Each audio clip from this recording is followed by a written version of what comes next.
welcome to my channel. Well, this is kind of a ramble, but it's a ramble about knives. I'm going to keep it just with knives, or try to anyway.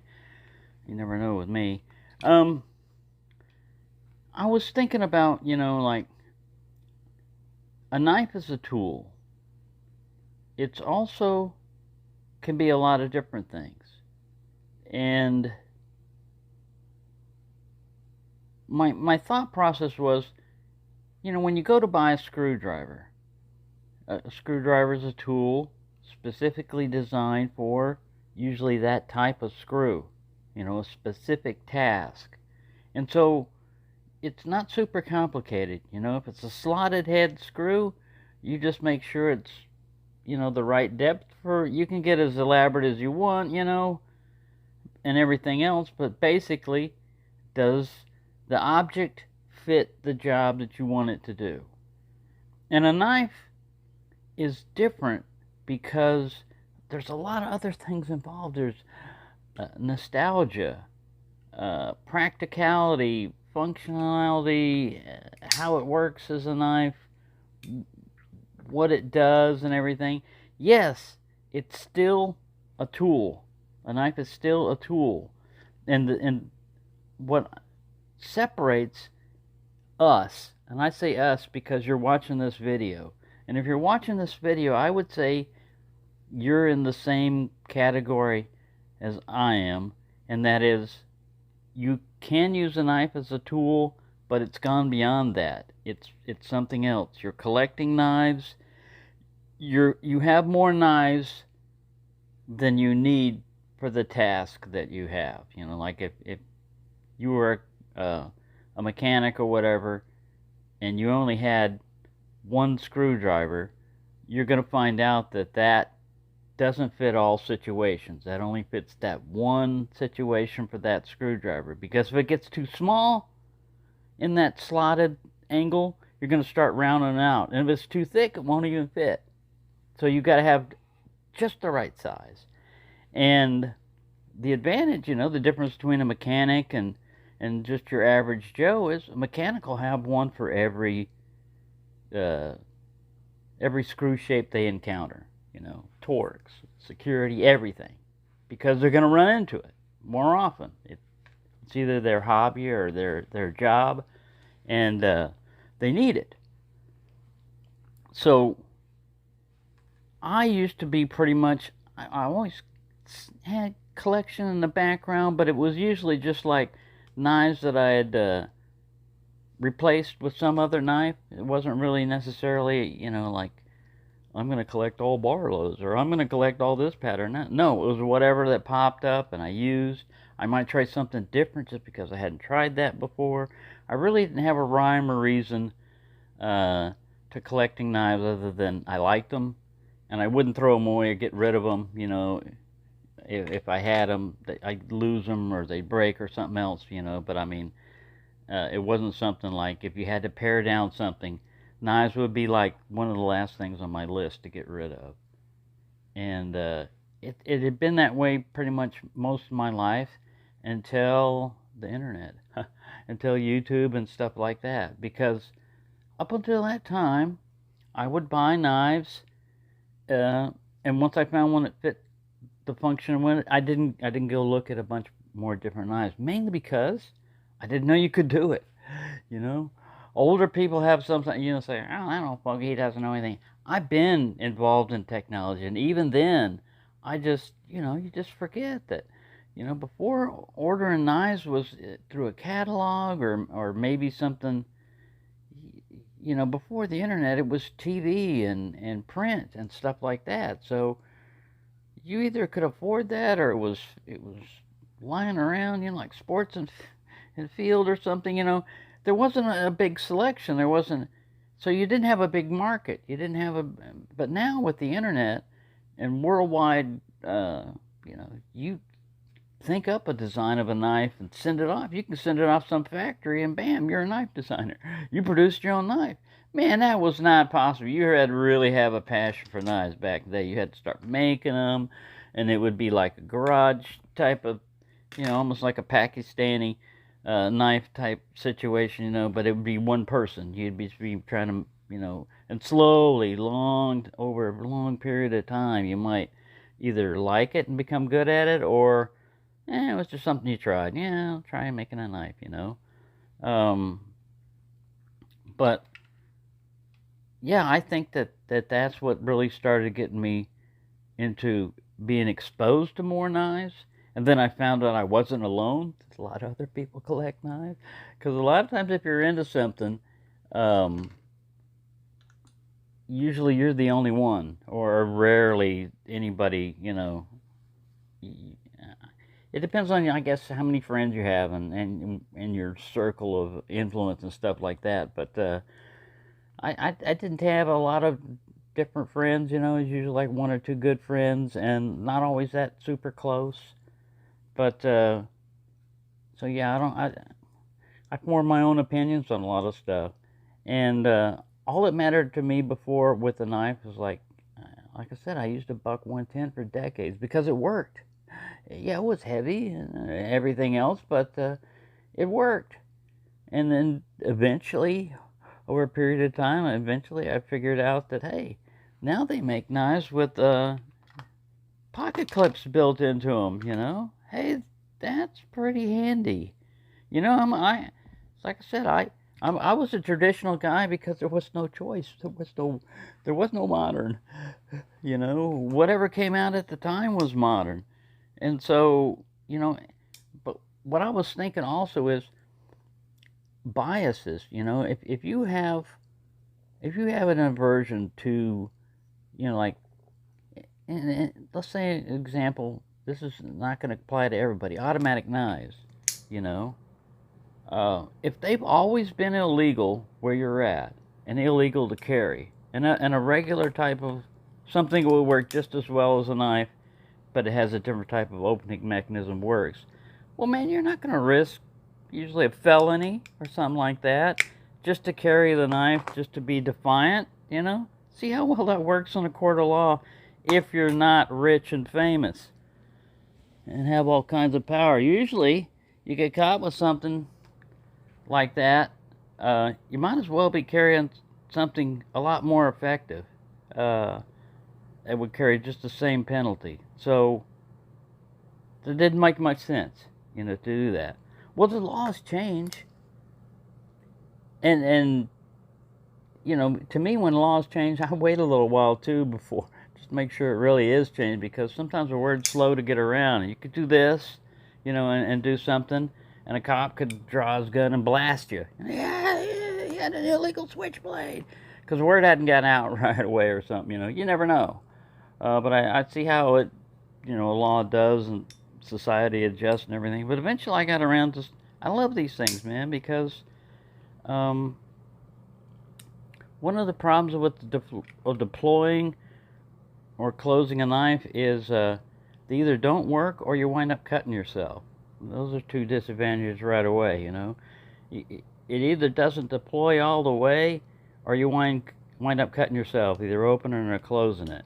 And I mean, that's still a risk with an automatic knife, but if you got your fingers out of the way, it's going to open. As long as that spring doesn't break and everything, it's a mechanical object. There are ways to defeat it from reliably opening, and one of them is lack of maintenance. A lot of lint can build up in there and stuff like that, but still, or wear out. I mean, things wear out. But yeah, I love this. And it's not illegal for me to carry it. Texas finally woke up and allowed, Bowie knives. We can carry Bowie knives. I mean, after you get it beyond, and I'm no lawyer or anything, you just figure out your own knife laws on your own. I'm not giving any advice or anything like that. But beyond a certain length, I think it's like 5.5 inches, in certain places, it can be considered something, because Texas had passed this law allowing you to even carry swords. And somebody went nuts with a sword as the thing was being passed or whatever, right after it was being passed or as it was being drafted. I don't know, but they amended it to say, hey, like universities and stuff like that, you can't be, going around with your samurai sword, and stuff like that. So there were some restrictions. There's always some restrictions, you know. But and that's because why did that one happen? Again, because some nut. There's always going to be some idiot, some nut, somebody that's not happy with the freedoms that they've got. They want to abuse it, and it's either they're psychotic or whatever, you know. But they're not happy with people having freedoms. You know, they want to point out the extreme of something.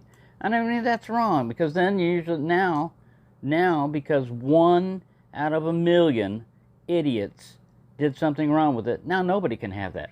You know. And there's always compromises and laws and everything, and like, oh, it's only in this situation, blah blah, you know.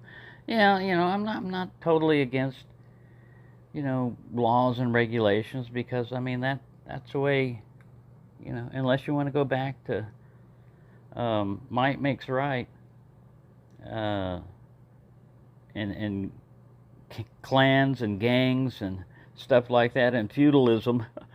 um, we have to like give up some freedoms so that we can have more freedom sometimes. But you know, I just think it's bad. You know, it's bad that the usually the first answer to anything going wrong is, "Hey, what item did they use to do this with?" And if it's something that expels gases and lead, then right away that thing's evil. But if it's something else that's common and readily available and everybody needs at the gas station, and that's used in a way, well, it wasn't the problem with the gas can. It was the idiot doing it. Now, why? Why? What's the difference? You know, it's again. You know, I don't know. I'm preaching to the choir on this one, but uh, it's the action. It's the person. It's not the object. There's all kinds of things that you can find available, readily available, easily available. If you want to harm your fellow man and in mass numbers, I'm not going to go and describe them, you know, and everything because first that would be, you know, I guess encouraging it and everything. But if you use your mind, you know what I'm talking about. And I think what's wrong is the reflex to automatically think some law is gonna stop some lawless activity. I mean, if you can't get past, there's a line right there. There's a logical line right here, right? Is going beyond a certain speed limit illegal? It depends. It depends on where you're at, when you're at, and what's going on. Posted speed limit, state laws, local laws, you know, there's not a solid line. There are other things that are very obvious. Offing your fellow human being. Is that allowed or not allowed? Well, we don't have a gray line. It's usually like no. You know, the default answer is usually no. But there's always exceptions. You know, police are allowed to do it if, you know, it's a criminal firing right at them and they got to fire back. Yeah.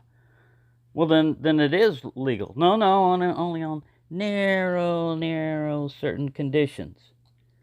And I don't know where I'm going with this, but the main thing is people that don't care about the framework. It's like the rules of a game.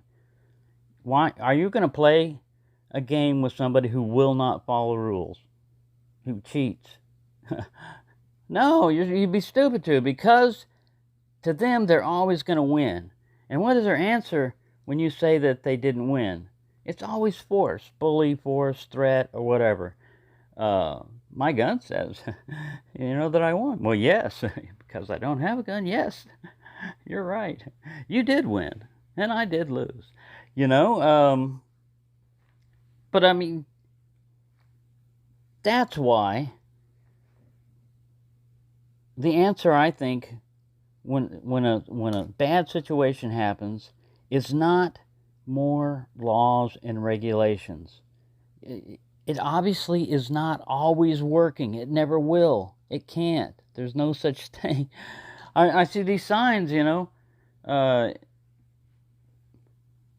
no lead expelling objects beyond this point. Strictly prohibited. You know who that's going to work against? People that obey laws. That's all it... Law-abiding citizen. That's all it's going to stop. And what's a criminal? A criminal is somebody that doesn't obey laws. They do exactly the opposite. What's your answer to that? Well, there has to be some consequences for the criminal, not for everybody else. I mean, yeah, there are some consequences. There always is, There are restrictions. You're no longer, now a lot of it is allowing you to be able to defend yourself. But for the longest time, and in many places, you aren't even allowed to defend yourself if you're attacked. And that just does not make sense. You didn't start it. You didn't do it. You're being attacked. It's obvious you're being attacked. It's obvious that you are at a disadvantage, either by numbers or size or whatever. But I mean, if you don't defend yourself, who will?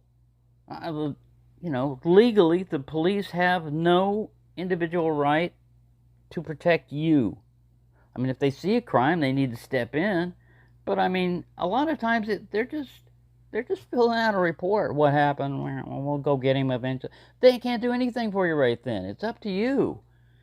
And I don't care what country you're in, what the laws are or anything. If you think about it logically, that you shouldn't need lawyers involved. You shouldn't have to go to court. You shouldn't have to prove a lot of other stuff. Some things should be painfully obvious. An old man walking down the street with a cane gets attacked by a group of thugs, gets his hip broken and everything, and it takes out one or two of the thugs that did it. His family, the surviving, the thug's family or whatever is going to get involved and file civil lawsuits against them, They were just being kids, and everybody's going to ignore the obvious. Look at what happened. What happened? A person was attacked. They defended themselves. Who's at fault? The person to defend himself? No, wrong. Why? And if you got to go that way, then the whole system is messed up. You can't just say, well, we need to pass more laws. No, that's not working. We need to enforce the laws that we already have. Yeah, that would help. But I mean, plea bargainings and everything else, it's not set up. And people can be framed, I know a person, a relative, that defended themselves when attacked and offed one of the people that were blasting at him and his family. He had to serve time. He served time. Because alcohol was involved and everything else. But, I mean, if you look at what happened and the situation that happened, even though he was young and crazy and everything else, he wasn't at fault. He was in a mobile home and rounds went through where his family was up there. I mean, yeah. But the way they do stuff, when you're faced with a situation like that, is if you have done anything wrong, like drinking, anything else, they hold that against you and they'll say, look, if you agree to do this and everything, we won't do that, And a lot of people, man, you don't get a lot of time to figure this out. A lot of people are going to take the easy thing and agree that, yeah, they did a crime even though they know they didn't. And there you go. Now you're a felon. You can't have a gun anymore. Your right to a firearm ended when, we determined that you're a felon. So everything has consequences in life, I guess is what I'm trying to say. Again, I'm not an expert in anything like this. It's just, you live long enough, you're going to see a lot of stuff happen. And if you apply logic to everything, it's not going to work, because um, even if people have written instructions on how to behave as a society, there are going to be people that can't understand words, man, or don't want to.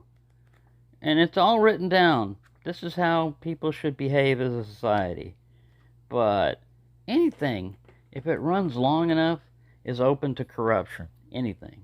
I mean, and any civilization, if you look at it, it's like a bell curve, man. They go up. Sometimes it's precipitous on the way down. Sometimes it's a slow decline. Um, I don't want to say what I think. I want to say that we have not reached the top of the bell curve yet. I want to say that. I can't say that, and I can't say that we're going down. Like I said, I'm not a crystal ball gazer. In the military, it's very well protected, because I've forgotten that crap. It probably doesn't apply anymore anyway. They knew about this stuff even while we were in, but they said we can't have you admitting that it's accurate. Wow. Even if you know that they know, you still can't admit that they know. We know that they know. I don't know. Yeah. It's strange. Life is strange. I've rambled on a little too long. But, yeah, that's what I think about trying to get back to knives. See, I said I was going to get back to knives, and man, we went off on a tangent, didn't we? But that's just what I think. These are just my thoughts, my opinions. I could be wrong. I could be wrong about a lot of things. I like learning stuff, you know. Um, I'm not afraid to learn new things. I think that's what it is when I come back to bias and everything. Don't be stuck into thinking, well, I don't like this thing because I used to be this way. Well, things change, man. If you change your opinion on something and it turns out you like it, man, just be willing to admit you made a mistake. You don't have to people make mistakes all the time. Yeah, if you can't admit you make a mistake, then hey, you're making a mistake. I learned that from a bee. But anyways, yeah, there you go. I'm sorry to rant and rave about this, but I was thinking about this while I was walking around in the humid Texas morning. It's almost impossible to walk. And I didn't have my microphone with me, so I didn't want to be talking while walking. But I was thinking about this, and what changed me from just using a knife as a tool and using a knife as more like a collection and everything else is the influence of YouTube specifically, but the internet. Being able to, at your fingertips, just find out and see and look, not only see it, but see it in action, somebody using it, somebody talking about, somebody that's had it for a while, problems and disadvantages. Man, you're getting a lot of information that you normally wouldn't have gotten before. All you would have gotten was a sales pitch, a little blurb. Buy this knife, it's great. So-and-so used it once to kill a bear. But now, yeah, it's information overload, option overload. There's so many options, so many knives, so many different opinions. And a knife is basically a lot like a screwdriver. The blade shape is designed for a specific thing. If you find out what that specific thing is, the specific thing may be generally everything. But I mean, if it's very good at that task, then that's what that knife is for. That's like a screwdriver. It's like, hey, if you use it for this, it's going to be great.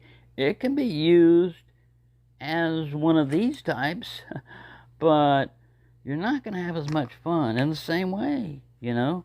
You find out what task and what shape works for you, for your particular job that you encounter, what type of cutting you're going to do, what type of screwdriver you're going to be screwdrivering, and you found it. You found the answer. The rest of it is, yeah, you can collect, you can do it, whatever.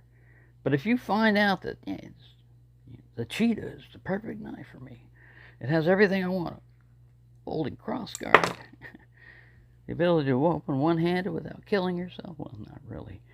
And, yeah. This one I think is some marbles. Yeah, early marbles. They didn't invent this, naturally. And I won't go into the history of that because I don't know it. I don't want to look it up right now, but, yeah. That's why I collect knives. I like the different varieties. I like the different shapes. I like having options. I like, examples of it. Because I'm not near a knife store. So I have to be my own, hey, I wonder what abalone looks like. Pow! That's what it looks like right there. You have to go in sometimes a video doesn't do it justice. And to me, like when you modify a knife, you're kind of making it own. If you make your own slip, if you do something to the knife, if you change a little bit, then there aren't any others like that. That's your knife. You've made it from mass produced to individualized. Anyway, yeah, it's going to take forever to upload. Thank you for watching and have a nice day.